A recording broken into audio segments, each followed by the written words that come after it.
Welcome to Man Does Tech, where I solve the problems you didn't even know you had. You start by confirming power and safety so the machine performs reliably. Plug the Harbor Freight Titanium 125 into a dedicated 120V, 20A circuit. Extension cords reduce output. Put on your helmet, gloves, and jacket because sparks and UV can injure skin and eyes. Attach the ground clamp to clean metal. Connect the electrode holder and select polarity and wire size as recommended. Once done, set the amperage dial to a conservative starting point so you can test and refine. Now you make controlled tack welds to hold parts and establish heat. Start with 1/2-inch tacks, keeping a 10 degrees to 15 degrees travel angle to control penetration.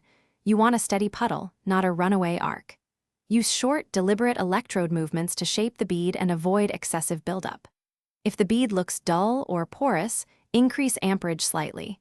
If you get burned through, decrease power and slow your travel. Make sure to clean slag between passes to ensure fusion and consistent layers. Finish by letting welds cool slowly, then chip and brush slag to reveal the bead and check continuity. Move through final passes with steady speed to build full penetration without warping. If joints distort, clamp and backstep to counteract heat. Troubleshooting. If you see heavy spatter or weak fusion, try adjusting amperage, tweak your travel angle, or change electrode size. These changes correct heat input and arc stability. Finally, clean and store the welder, and inspect cables so you start safely next time. Thanks for watching. If you found this helpful, don't forget to like and subscribe.